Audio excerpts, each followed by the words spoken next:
Saturday, October 29th, the Bronx Library Center at Kingsbridge is hosting an event that celebrates over 300 years of African American history in the Bronx using books. Here to tell us more is community researcher Morgan Powell. Welcome to the show. Welcome back to the show. You've been here before. It's an absolute honor, Sylvia. Thanks so much for having me. Thank you for being here. You have this whole pile of books. Can you take me through this? Wow. Well, thanks. First, I want to thank Bronxit, and I want to thank you, and I want to thank the whole family here for being so sweet. This is a really beautiful environment that you create here. These books are a fragment of what we're going to share with the public on Saturday. I love books. I grew up in a home that had a bookshelf, and I'm glad that my family made that a value from the beginning. I love the Bronx. Has so many recently renovated libraries. The New York Public Library has made a major investment in the Bronx over the last 10 years, and I'm just very proud that we have those public resources available to us.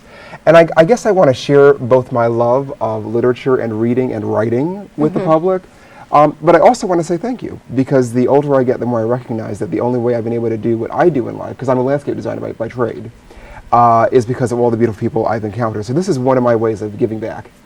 So 300 years of African American history through books. Can you take Just about. Almost. Can you take me through the books? If I were to go to the library, what's necessary reading? I'm looking here. It's 400 years of African American history, obviously illustrated by the Schomburg Institute. Can you take me through this? Sure, my pleasure. Yeah, and I definitely want to give a big up to the Schomburg Center, which is part of the New York Public Library system. It's a research library, so people can go all year long, 12 months. There's a performing arts center there, as well as a library. There's a bookshop, so there are different ways to experience the culture. But I really want to kind of share with people that libraries don't just contain books. They contain all kinds of media that help illuminate a culture.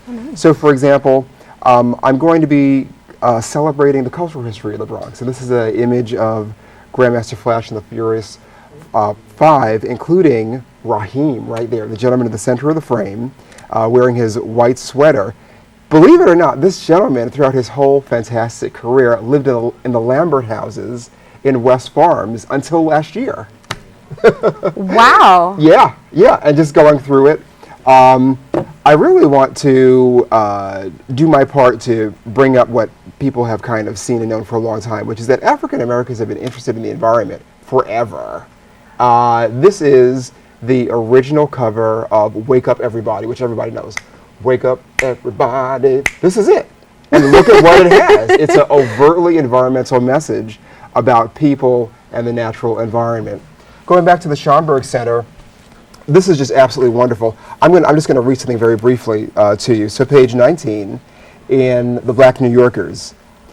1625, 11 enslaved African men arrived in New Amsterdam with the Dutch West India Company and became the first municipal labor force. The workers built Fort Amsterdam, cleared fields, and constructed roads and homes. They also cleared land for farms beyond New Amsterdam, including Staten Island, Brooklyn, Queens, and the Bronx. That's right. We've had an impression in here in the Bronx since at least 1625. Wow, that's amazing. And that's a book that we can get. If someone's interested in picking up that book, they can just stop into the library. Or I know the New York Public Library, you can go online and you can put in the book and you can reserve a copy. What do you encourage people sitting at home to do? Is there a specific African American history book list? What should they do? Wow, it's a great question. One of the things that I'm very excited about that's happening is I've entered a dialogue, but this is not my dialogue. This is our community dialogue. I've entered a dialogue with the New York Public Library right here in the Bronx to invigorate a Friends of the Bronx Library Center. And the reason that's important is the New York Public Library is a nonprofit organization, and they're already doing great work. However, they can do more to the extent that those of us who have the resources and interest help them. So believe it or not, virtually every other borough has a Friends of whatever their main library system is, but we don't have one here. Guys, let's do it. We are in a recession. A lot of people are facing hard times, but that's not true of everybody.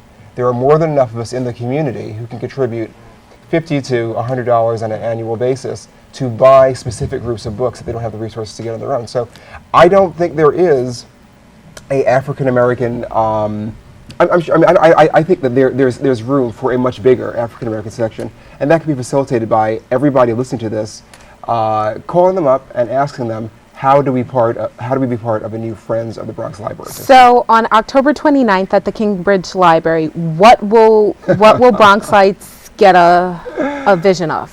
Awesome. All right, here we go. I want everyone to zoom in on this picture of this gentleman here. You're looking at a picture of Marcel Woolery. Who is Marcel Woolery?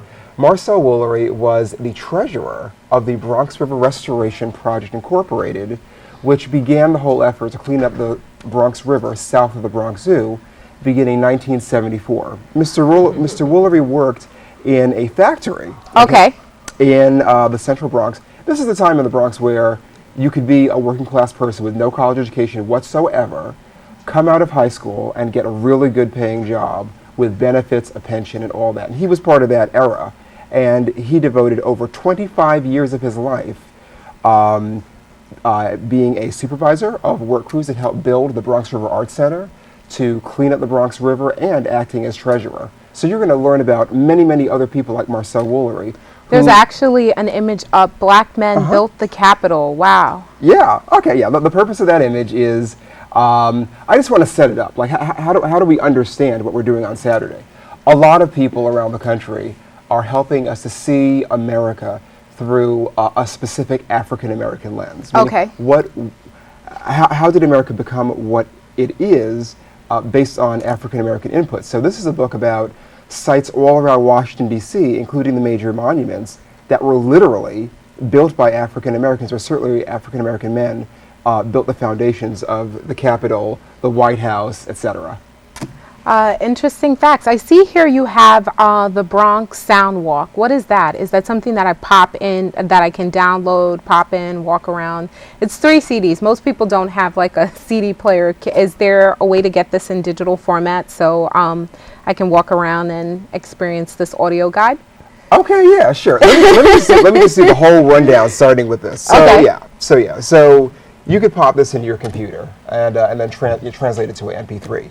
This is you're looking at a picture of a hip hop pioneer from Bronx River, and this is something that I bought at the Museum of the City of New York, and I just want to show all of these media to illustrate that even though there is no book yet on the Bronx River's African American history, you can find elements of our history through all of these. So we'll go through really fast. Here's a lightning round. The Bronx River.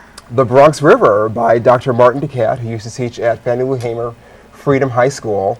And the Bronx River is about the social, economic, and environmental history of the Bronx River from before the community got westernized in the days of the Native Americans all the way up to the present day. And it does highlight a few African Americans. The Guarantee. This is a book about a sister who was from a very prominent African American family in the Midwest, whose father owned a bank, a real estate company, and other resources. She wound up living in the Bronx as a social worker, and she wrote this book about her family.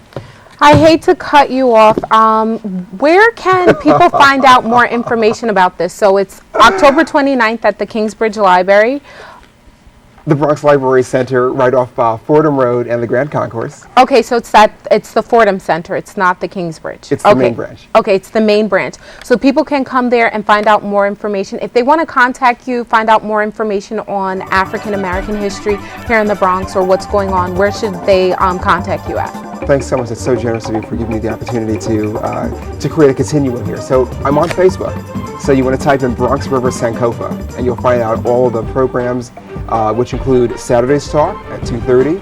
It's also going to have a walking tour that we're doing in the spring. Okay. And more. Okay, so we look forward to having you back here. This is a topic that I think has legs, and we just didn't have enough time. I'll come back.